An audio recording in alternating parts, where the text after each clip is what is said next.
26 април 1986 година. Експлозија на реактор во нуклеарната централа Чернобил. Невидлива радијација, последици видливи со децении. Блискиот град исчезнува за 36 часа. Илјадници животи се променети за секогаш. Светот дознава за несреќата пред Советскиот сојуз. 40 години подоцна, прашањето не е само што се случи, туку дали може да се повтори. Дали Чернобил беше грешка или системски колапс? Дали денес сме побезбедни или само посамоуверени? Може ли зелената транзиција без нуклеарна енергија? И што треба да правиме ако се случи нов инцидент недалеку од нас? Добре дојавте во ново издание на Да си кажеме. Денеска разговараме со професор доктор Христена Спасевска, раководител на лабораторијата за радијациона физика на факултетот за електротехника и информацијски технологии во Скопје. Професорке, добре дојавте во студиото на Телма. Благодарам за поканата, Горан. Чест ми е да дебатираме за тоа што се случува со енергетиката во светот и дали ние ги научивме лекциите од Чернобил. Така е, по повод 40 години од Чернобил, годишнината беше вчера, еве денес ке зборуваме за нуклеарната енергија, некогаш и нуклеарната енергија денес. Ајде малку историски еден осврт, што точно се случи таа ноќ во нуклеарната централа, поточно во реакторот 4. Кусо, технички објаснете. Така, технички, значи реакторот е руско производство, специјален тип на реактор кој е многу поголем отколку другите реактори што ги има во западноевропските земји. Некаде има имал димензии 14 метри на 7. Пред тоа се знае дека во Литванија е тестиран таков тип на реактор во исти услови и тој покажал грешка. Барем тоа ние го знаеме од некои податоци што ги читаме од литературата. Се планирала... И таа ноќ всушност станува збор за безбедносен тест се случува. Така, значи пробале да видат што ќе се случи со нуклеарниот реактор кога нема доток на електрична енергија во реакторот. Во тој момент треба да се спуштат внатре во реакторот, тој да престане да работи, да се спуштат, да кажеме, прачки на кои имаме бор и на кои имаме графит. Борот ги абсорбира неутроните, значи намалува мокноста на реакторот, а графитот дозволува да престане дејството на тие неутрони кои се движат.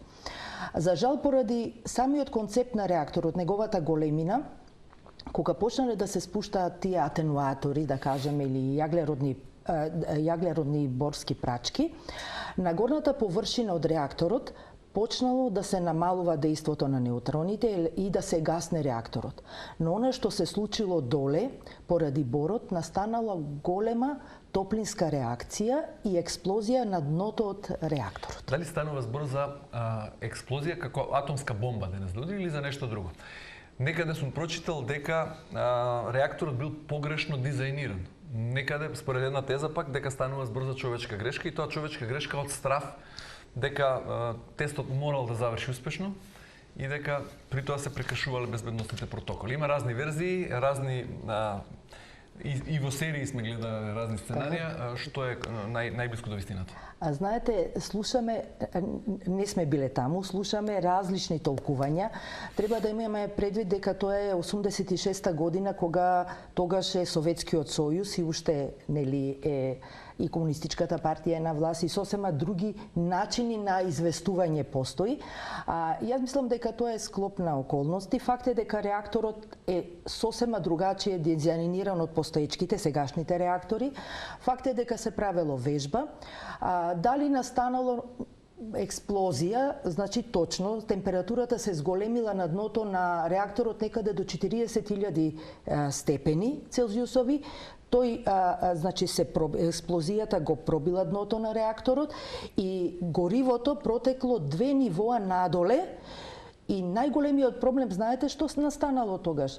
После завршувањето на таа катастрофа и првото влегување на научниците таму, нели, и на луѓето кои требало да помогнат, им било страв дали истеченото гориво 2 нивоа надоле ќе предизвика нова експлозија. Среќата била тоа што тоа останало како радиоактивно јадро, стопено радиоактивно. Сега затрпано во саркофаг.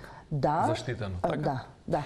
Добро, што според официјалната верзија, онаа која ја читаме и на Википедија, онаа која е позната во теоријата, што тргнало наопаку? Кога бил моментот кога немало враќање назад и дали денешните реактори се Или дали тој реактор во денешни услови би бил побезбеден? Значи, според мене, од она што јас сум го прочитала, мислам дека големината на реакторот имала пресудна улога и неотклонувањето на, да кажеме, техничките пречки што веќе во Литванија на истиот реактор биле видени и кажани. Тоа е според мене најголемата причина. Кога зборуваме за овој саркофаг што вие го спомнавте, 86-та година, веднаш после хаваријата, врз јадрото кое уште е живо доле, значи е радиоактивно, е фрлено, е направен бетонски саркофаг, но за жал тој почнал да пропушта. Да, во 2016 е реновиран, меѓутоа повторно сега се доведува во прашање на години. Велат дека уште 5 години може да трае, повторно треба да се инвестираат, тоа многу пари таму.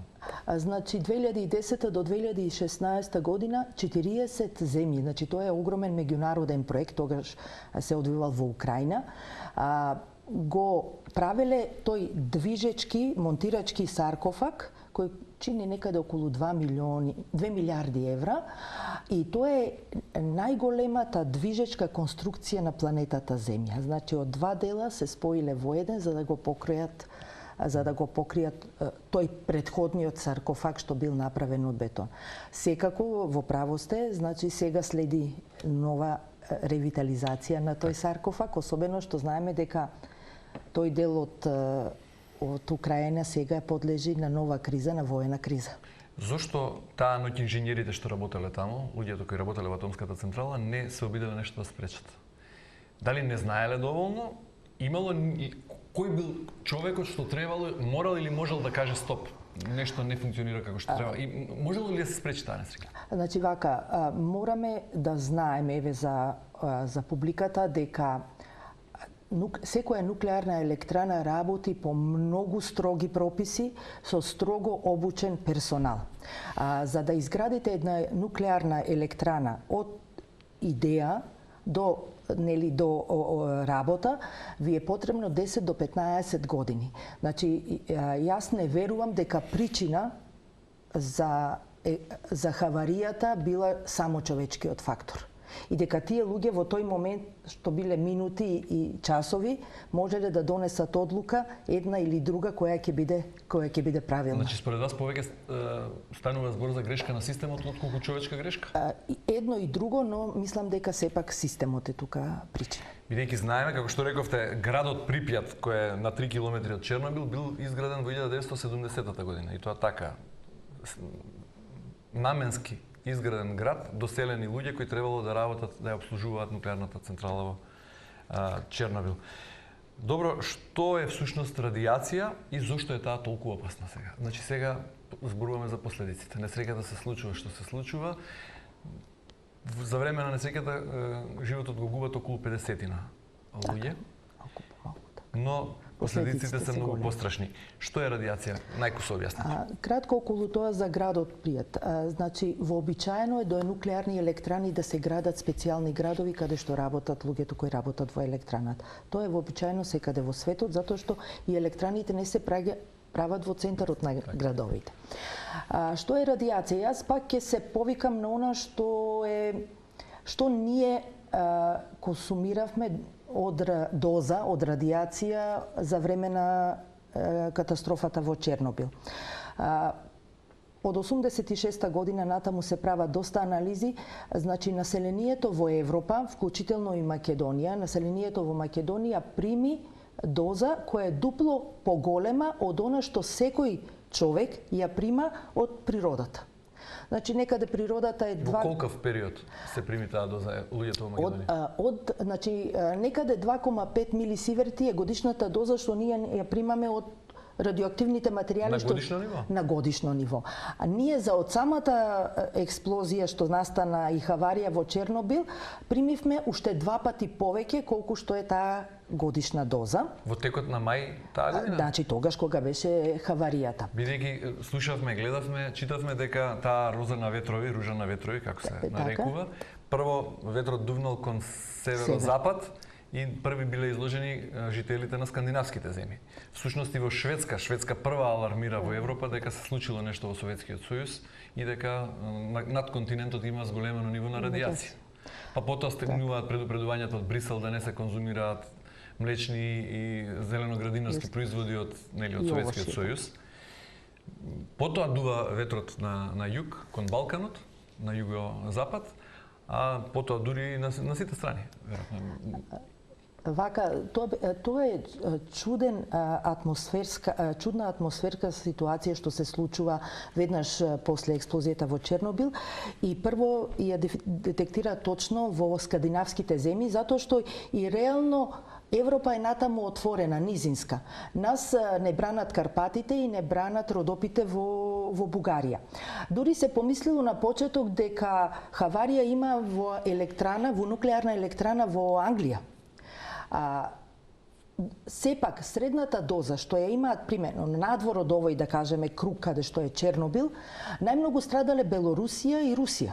Значи тоа е така како што дувал ветрот поради релјефот на земјата. Но и дувал од југ кон север во првите денови. Да, и тоа точно во право сте тука, тоа не го кажав, и сепак и низински дел, значи немало планински венци кои би го сопреле.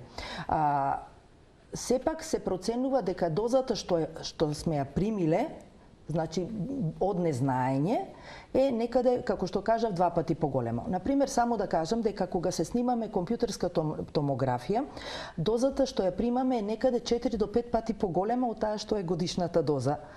Или пак, например... Еден рентген е 4 милисиверти, ги мериме 5 милисиверти, да. Еден рентген. Значи, двојно повеќе од колку од Чернобил што сме били изложени. Да, скоро двојно повеќе.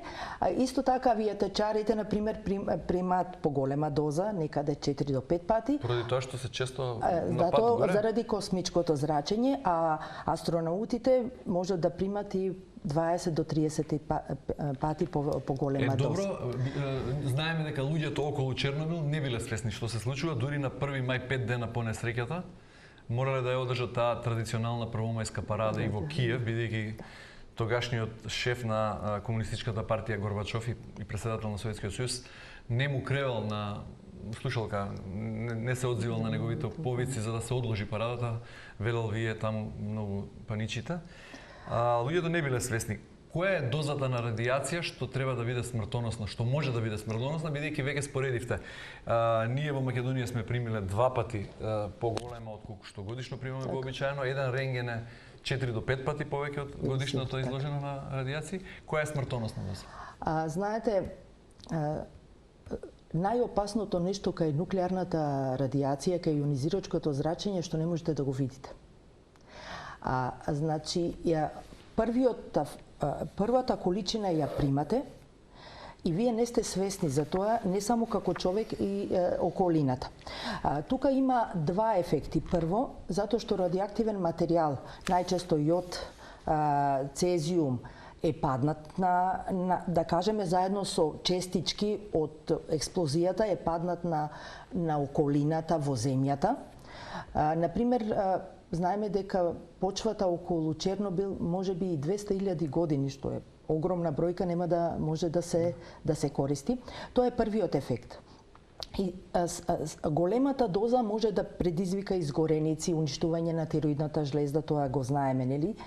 Но далекосежни се последиците потоа, затоа што ионизирачкото зрачење во целина и радиоактивното припаѓа тука, ја уништува ДНК молекулата и ги кине водородните врски. Така да се менува структурата на младите клетки, особено на младите клетки кај децата, а и секако и кај возрастните. И тие последици траат со генерации и генерации. Може ли се зборува за безбедно ниво на радиација? Бидејќи ме прашав, смртоносна доза на радиација има некоја граница која или колку време на изложеност може да биде смртоносно? Ако не е до дозата, туку до времето. Значи дозата е она што е смртоносно за нас е секогаш комбинација колку време примаме колкаво количество. Можеме ние, ако континуирано сме изложени на радиација, во долг временски интервал, иако таа е мала доза, сепак тоа значи оштетување. Затоа, например, еве на сите професионалци и во државата и секаде кои се изложени на радиоактивни извори или на друг тип ионизирачко зрачење, тие се секогаш носат дозиметри и им се мери акумулираната месечна и годишна доза. Значи, во првиот момент во Чернобил проблемот настанал со огромната радиација која предизвикала дури изгореници и уништување на ткивото.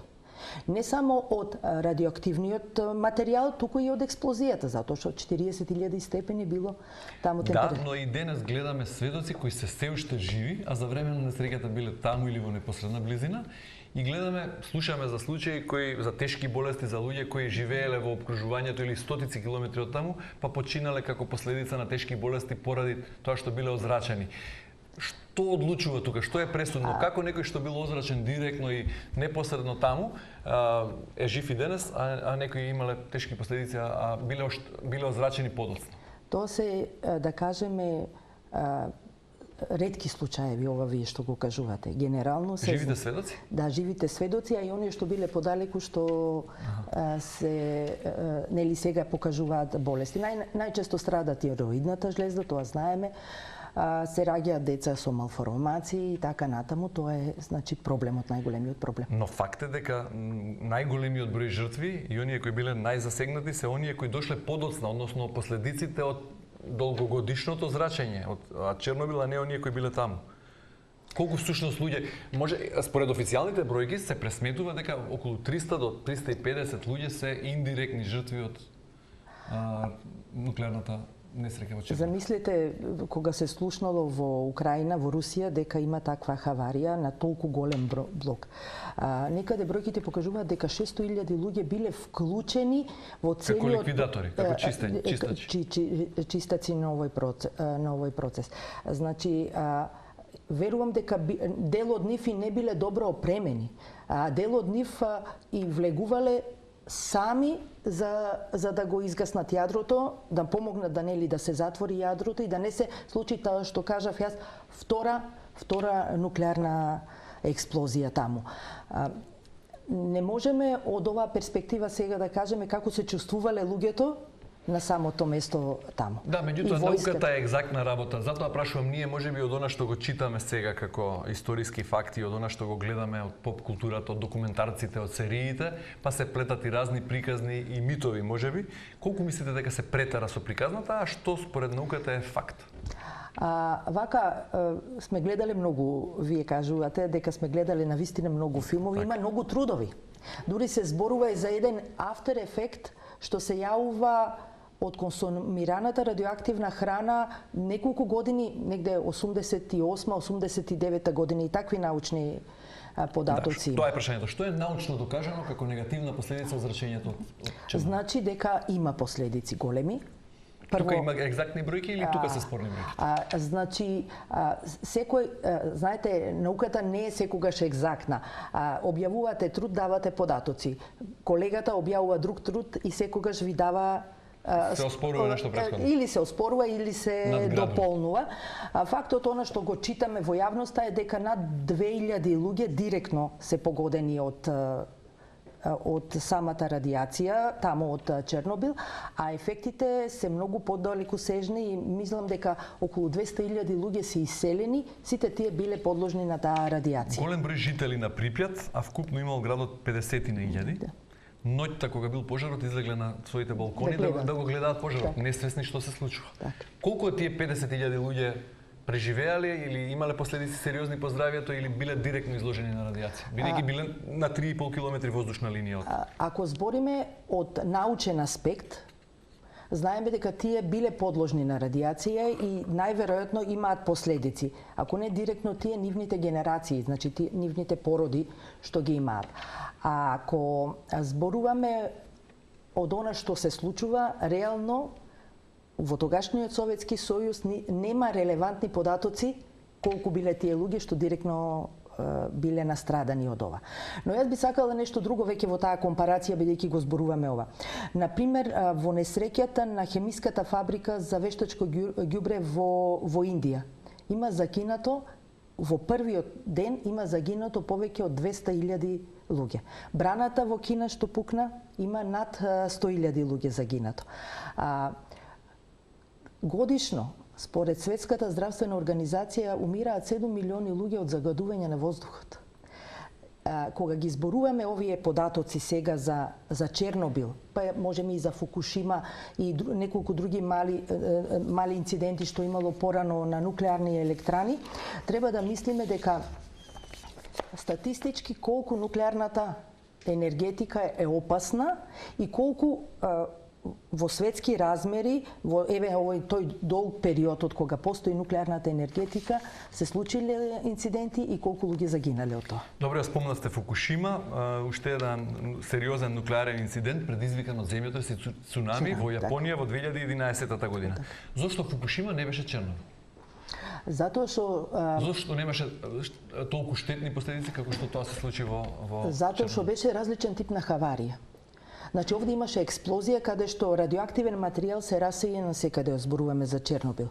Кај Фукушима се случи сосема нешто друго. Како резултат на цунами се наполни реакторот со вода, настана експлозија, се создаде и водород, уште една експлозија и радиоактивна вода и радиоактивен материјал истече. Значи, немаше експлозија во тие размери да јадрото оди во атмосферата. Повеќе се сведе на земјата и на морската вода. Дали светот од инцидентот во Чернобил научи нешто и потоа при дизајнирањето на нови реактори за новите нуклеарни централи беа применети тие повисоки безбедносни стандарди за да не се случи тоа што се случи во Украина?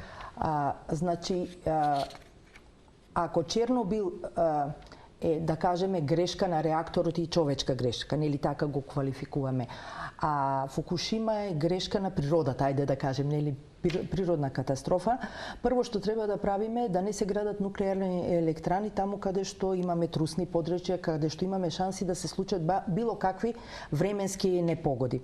Што научивме ние? Ја зопревме нуклеарната енергетика во светот, особено во Европа. Веднаш по Чернобил, Италија, една од помокните европски земји, со референдум ја згасна нуклеарната програма и нуклеарните електрани. И веќе не ги заживеа. Знаеме дека после Фукушима тоа го направи и Германија. И што гледаме ние денеска? Но сепак и денес 10% од светската струја е произведена во нуклеарки. Според мене, ако сакаме да развиваме обновливи извори на енергија, мораме да имаме балансирачка енергија, која може да дојде или од фосилни горива, кои знаеме колку ја загадуваат околината, значи тоа е гасот или нафтата или јагленот, или пак да имаме нуклеарната електрична енергија која моментално е најевтина. Некогаш зборуваме дека прочем и вашите вести денеска. Секогаш се зборуваше за енергетика. Значи првиот проблем се јави со Украина и со кризата во Украина. Знаеме колку тоа имаше 2022. Да, имаше влијание врз кризата воопшто, нафтата повлекува и мислам воопшто енергенсите повлекуваат криза во сите области, не само во индустријата. А сега со кризата во Иран исто така ни се случува истото. Мене ми е драго што Европа веќе почнува да размислува за повторно реактивирање на нуклеарната програма. Научниците имаат многу директен став за тоа, дека нуклеарна програма, збориме за енергетика, може да развиваат само земји кои имаат долгогодишна традиција. Ретко кои нови земји почнуваат нуклеарна програма. Една од тие е Турција. Турција почна пред неколку години нуклеарна програма, ја направи првата нуклеарна електрана на многу чуден начин. Како што велиме ние клучна рака. Зеде руска технологија, руски работници, руски инженери и ја изградија електраната во Турција. Има едно друго сценарио кој исто многу атрактивно во последно време, тоа сега Италија го направи, купи акции во нуклеарни електрани во Франција, да се градат нови. Франција забрзано гради. Франција е најголема нуклеарна сила кога станува збор за производство на електрична енергија. Повеќе од 70% од потрошувачката ја снабдува со нуклеарни електрани. Сега прашањето е, постои ли 100% безбедна нуклеарна централа? Нема ништо 100% безбедно. Нели било која технологија. Бидејќи велите, лекцијата што беше научена од Чернобил беше гасење на нуклеарната програма. Сега светот свати дека технологијата се развива, дека може тоа да се ризикот да се сведе на минимум, веројатно, па повторно се отворија во недостиг на други, односно сваќајќи дека струјата произведена на нуклеарен начин е најевтина и притоа најмалку загадува, односно помалку загадува од другите. Со CO2, збориме со CO2, да. Со јаглерот. И дека веројатно зелената транзиција е невозможна без балансирање, нуклеарна енергија. Сега прашањето е колку денес во ова време е сведен на минимум тој безбедносен ризик? Значи, јас верувам дека постојат безбедносни протоколи од две причини. Прво, затоа што се повеќе и повеќе се развиваат малите модуларни реактори. Тоа е една нова технологија која веќе 25 земји почнуваат да ја развиваат, станува збор за нов тренд. Мали реактори. Мали реактори кои, да кажеме, за да ја замениме термоелектраната во Битола ни се потребни само два од нив. 25 земји ги развиваат, но имаат специјален начин на гаснење, да кажеме, кога има хаварија, значи е поразличен од големите нуклеарни електрани. Јас би се осврнала на нешто што е уште пострашно од безбедносниот ризик на нуклеарните електрани. Нуклеарниот отпад. Нуклеарниот отпад. Што да правиме со него? Што прави Франција? Значи, за сега постојат класични технологии за складирање на таков нуклеарен отпад. Јас сум посетила таква фабрика во Мол, во Белгија, каде што се чува нуклеарниот отпад. Јас верувам, како физичар, верувам дека рапидно се развиваат нови технологии, веќе и постојат нови технологии за рециклирање на нуклеарниот отпад. Значи, ако до сега зборувавме дека треба илјадници години или стотици години да го чуваме радиоактивниот отпад, тоа што го гледавме и под руските филмови, нели, за Чернобил, сега веќе треба да се размислува за рециклирање на тој нуклеарен отпад и повторно пуштање во употреба. Тоа е всушност еден начин за збогатувањето на ураниумот, нели? Тоа многу слушаме сега и за Иран и воопшто за да се користи во други цели, во воени цели. Добро, бидејќи рековте нема 100% безбедно ништо, хипотетички прашувам, ако ја погледнеме мапата на регионот, Македонија нема нуклеарна електрана, меѓутоа најблиску до Македонија е Козлодуј, атомската централа во Бугарија, на околу 300 километри од Скопје. Северозападно во Словенија е Кршко, потоа има во Дунав во Романија. Така, на Дунав има. И во Унгарија исто и така. Унгарија исто нуклеарна земја, да. Дали во Македонија постои некаков протокол, дали се размислува, дали Македонија е институционално подготвена за случај на хаварија во регионот од нуклеарен карактер? Сите ние, па и Македонија, сите овие земји што ги спомнавте, особено нуклеарните, ама и сите земји во светот, се членки на Меѓународната агенција за атомска енергија. Со седиште во Виена? Во Виена. Нашата дирекција за радиациона сигурност, тоа е државно тело во Македонија, континуирано има контакти и известува за нивото на зрачење на радиација во нашата земја. И тоа се протоколи кои реално важат. Јас повеќе би сакала да нагласам, ние пред неколку години и работевме со Меѓународната агенција за атомска енергија, работевме проект дали Македонија има капацитет за градење на нуклеарна електрана. Тоа беше 4-годишен проект и донесовме став дека Македонија нема реален капацитет за голема нуклеарна електрана да се гради, поради трусното подрачје, поради недостигот на вода. И поради менталитетот, веројатно, колку сме неодговорни, може би и подобро што немаме капацитет да изградиме. Она што како сценарио го разгледувавме, значи тоа беше 2015-16 година, го разгледувавме како сценарио беше да можеби исто како Италија се вклучиме во некои од со акции во некои од новите електрани. Колку сме безбедни тогаш. Значи, тука е многу битно, ако се реши да се гради електрана во Албанија, например, имаше таква некоја политика да се имаше и во Бугарија, имаше понуда во Белене, нели? Во Белене или кога ќе се градат новите електрани, Македонија како сосед кој би било директно изложена да има свој став и свој удел веројатно. И не само за енергетика, ама и удел во безбедност. Добро, прашањето беше многу конкретно. Во случај хипотетички повторно велам на нуклеарен инцидент во регионот, што е најдоброто за Солниште? Да се остане дома, да се симнеме во подрум, да затвориме прозорци? Кој е најбезбедно сценарио? Имаме ли таков протокол? Значи, многу побезбедно од ако има експлозија на газ. Значи, секако морате да оловото го абсорбира, бетонот знае, нели зборуваме и за бетонски саркофаг во Чернобил. Значи, таму каде што има бетонски зидови е безбедно, не треба подолго време да се консумира храната и секако знаете дека таблетките од јод, еве некои земји прават и политика, па купуваат, па даваат на граѓаните, нели, кога почна војната во Украина, мислам дека тоа не е сега за сега решение, ние сме далеку од изложеност на, вака да ги успокојам граѓаните. Добро, со оглед на тоа што сте раководител на лабораторијата за радиациона физика на факултет на ФЕЙТ, прашањето сега, освен Чернобил, последиците од Чернобил и генерално изложеноста на радиација, кои се најчестите извори на радиација во секојдневниот живот кај нас, што ги мери, односно што ги забележува вашата лабораторија? Лабораторијата е акредитирана, меѓународно акредитирана лабораторија.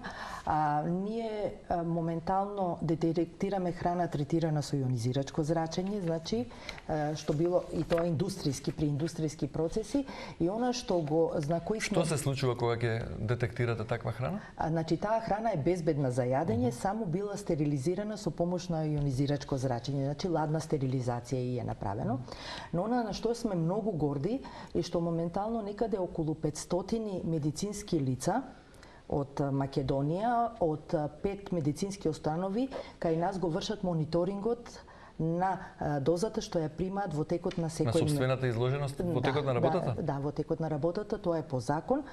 Поради нашата можност, нели, има акредитирана лабораторија, целата опрема што ја имаме е грант од Меѓународната агенција за атомска енергија, имавме поддршка малку и од факултетот и секако и од Министерството за образование и наука. Добро, знаеме дека космичките зрачења се, нели, радиоактивни.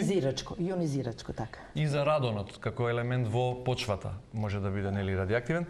Што во Македонија, повторно прашувам, доаѓа како радиација од природни извори, а што од човечки активности? Имаме ли вештачки произведена или предизвикана радиација во Македонија? Сте забележале ли некогаш во текот на постоењето на лабораторијата со која раководите? Вака, значи во Македонија има радиоактивни извори кои се под контрола на Дирекцијата за радиациона сигурност. И јас во мојата лабораторија исто така имам мал научен радиоактивен извор и во сите медицински установи, особено во онколошките, на онкологија ги имаат тие радиоактивни извори.